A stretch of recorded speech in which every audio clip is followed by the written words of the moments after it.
Hey, Empowered Soul Network folks. Welcome to Thursday afternoon here in the United States. And it's still Thursday, although it's late over in England. We have a wonderful opportunity to share with Susan Kennard. She's calling in from what city, Susan? It- It's the southeast coast of the UK, so I'm right by the sea, but I'm nearish London. All right. Well, there we Yeah. go. So we've got the Brits here with us today. It's going to be wonderful. Susan, thank you so much for joining us in Empowered Soul Network. Thank you for having me. Tell us just a little bit of, tell us a little bit about what's inspiring you lately. What's your passion? I know you do some great energy work and healing and so on, but what has been really exciting you lately? What's exciting me lately is being excited about living my mission and helping people do the same. But I would say that what lights me up the most right now is connecting with the beings that I work with. So the galactic beings that I channel and well, that choose to channel through me, which is an honor, and helping people through that. So through information and through helping them live their truth and their mission, and helping them live a lit up life. That's what lights me up. Oh, that's beautiful. So many people, I've interviewed a lot of people, they have their very connections with guidance and spirit and the universe and so on. Can you describe the when a person starts to begin to connect that way at whatever level they are, but they Yeah. begin that connection? What does it feel like? What does it feel like way in here? I mean, even for me, and I've been doing it like 20 over 25 years. Basically, when you're connected to your higher self, if you imagine just the bigger part of you, yeah, this is just a sparky bit, and then there's a bigger part of you. And when you really connect to that bigger part of you, I get people to imagine it's a bit like a big thing of cotton wool, and you're bringing it down, and it's within your body. When you are connected to that, there is peace, there is trust, there is non attachment to outcome. And most of all, the universe has almost like the parting of the seas. And it's where opportunities come to your door. Abundance comes in a way that is seamless without effort. And that's not just physical money, that's abundance in the way of a healthy body, choices that you make, friendships that come in, connections like you, Paul, things like that. And that is really the essence of starting to live in your truth, because the physical body is just the vehicle for the true truth that you are. That's beautiful. I can resonate with those feelings you're talking about. Take us back a little bit, Susan. Before this was happening for you, what was happening in your life, and what was stimulating you to begin this search? Well, firstly, I didn't want to search, and I definitely didn't begin to search. I was resisting it. So I was, this is a long time ago. I was like in my 20s, and I was a psychologist and a psychotherapist, and I worked in child protection. And I had an awakening. So I was real sciencey based and Hmm. evidence based, and did a lot of research into trauma. That was my specialism and is. And I had this awakening where I had a visitation at night, and just do it very quickly for you here for the audience. But essentially, that was an awakening because obviously it was very scary originally, and then when I actually I write about this a little bit in my book actually, and it was when I realized who the person was that was trying to let me know that life went on. And his name's Martin. He was a very good friend of mine who took his life. And I do outline more of the details of that in my book and on my YouTube channel. But it's basically, essentially, the journey then was me trying to disprove it. So what I did was I had this awakening, and I found myself later really resisting it for a long time. And that's kind of me all over, the scientist, trying to evidence it. And I couldn't disprove it. And so I went to the College of Psychic Studies, and I read every book you can imagine. And I found and I realized that actually I tried to disprove the fact that we were soul having a human experience, and I couldn't, because I could see spirit, I could see into the body, I heard spirit, and it just opened a door that was incredible for me, which made me realize that we're so much more than we thought we were. And this was a long time ago. So in those days, you didn't really talk about it. And then I found myself living a parallel life. So I was working in child protection for local authority. So it was like really kind of like PC. And I was working on the platforms in London as a medium.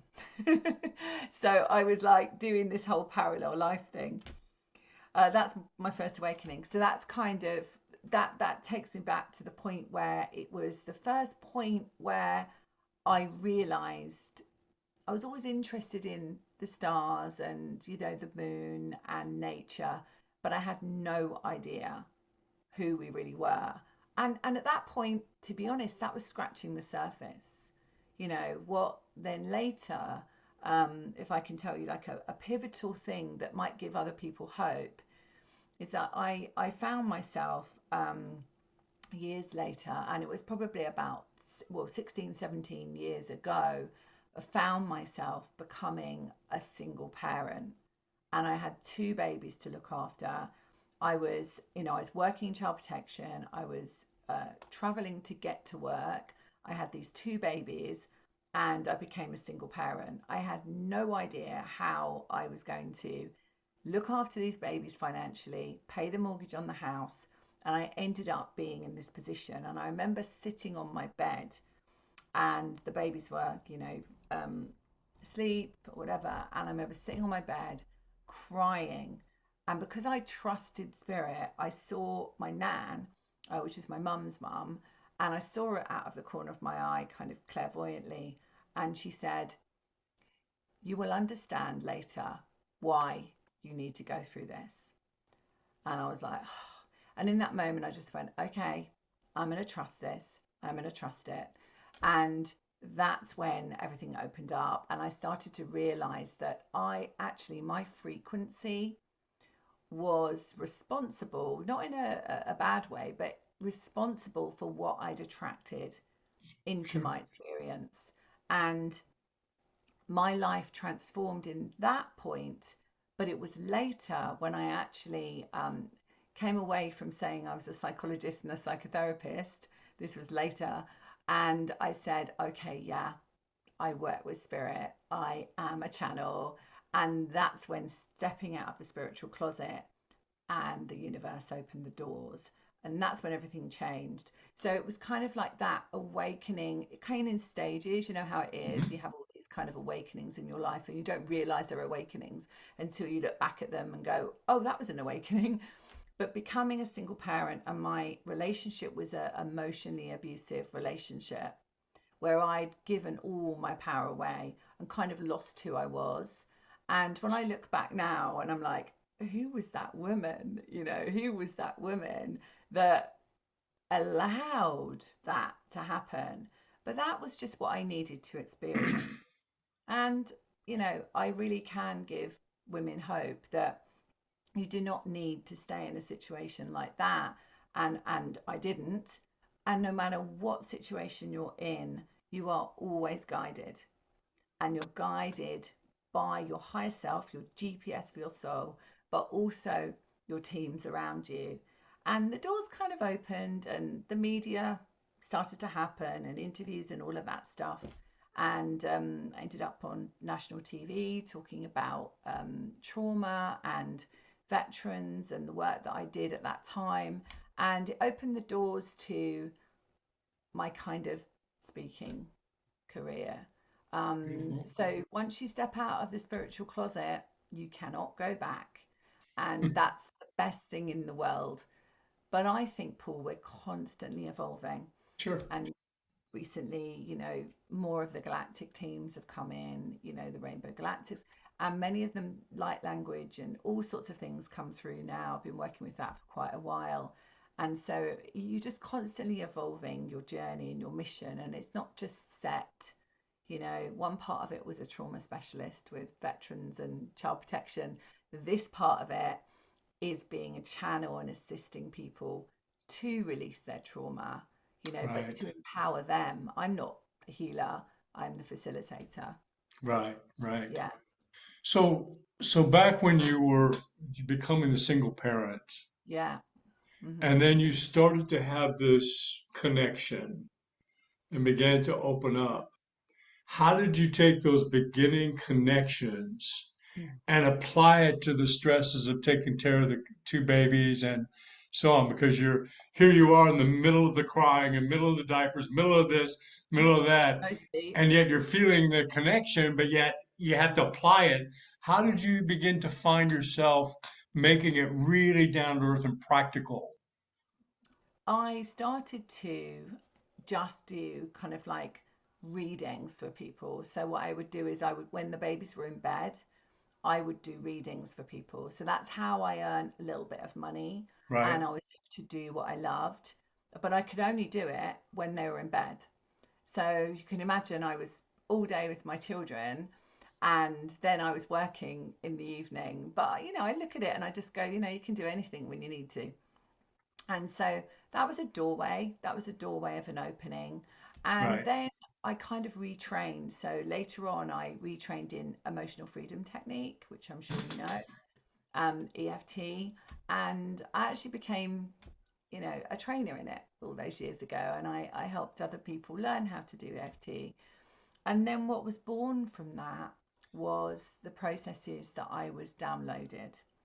And the processes were when I was working with people that wanted to give up smoking. I don't do that now, by the way, but I right, did.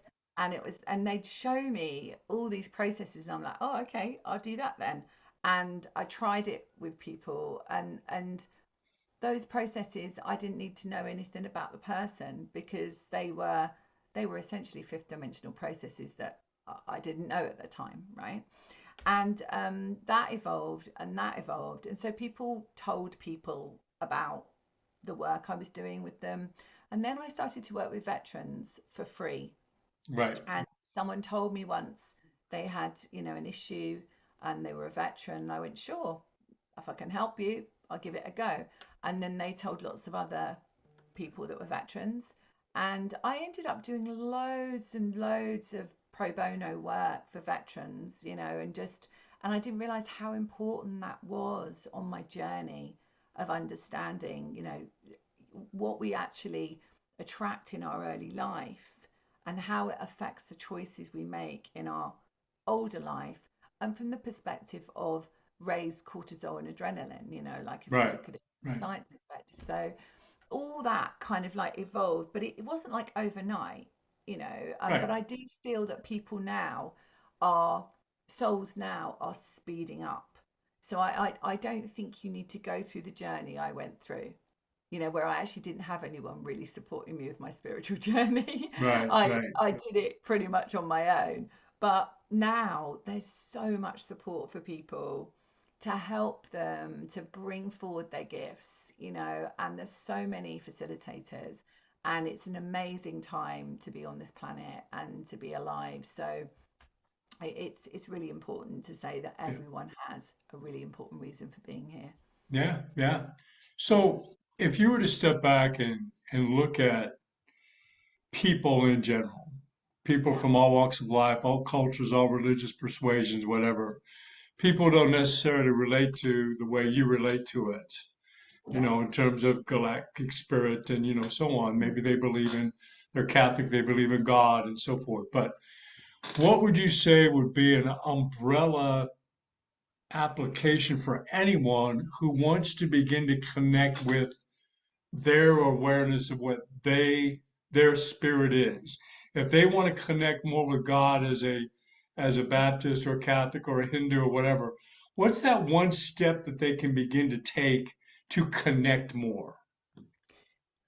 Well, I can give a little step that they can take, but the first thing to remember is that every single person is a soul having a human experience. Right. And so we're all the same. You Right. know, we're all souls. It doesn't matter what religion, it doesn't matter, where you come from, what you're choosing. If you're working as a gardener, if you're working in a school, if you're working in a shop, if you're at home looking after animals, it doesn't matter. Everyone is a soul having a human experience. Right. And to be honest, everyone is a channel. So, but one of the things that I find really helpful for people if they feel a little bit lost with who they are, is every day just to put your hand on your heart and just say, I'm open to remembering who I am. I'm open to remembering who I am. And so and in my community, I do it as well. I remember who I am. I remember who I am. So whenever you kind of dip into that 3D world of, Mhm. we all live in it, right? So whenever you dip into it, just I remember who I am, and that's really helpful. The other thing Right. that's really really helpful is to have a practice. So a practice might be that you can just sit for like 1 minute a day, and that 1 minute a day just to sit and breathe.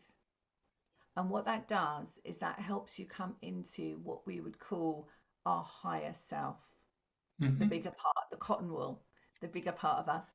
And just that little moment allows you to get into practice.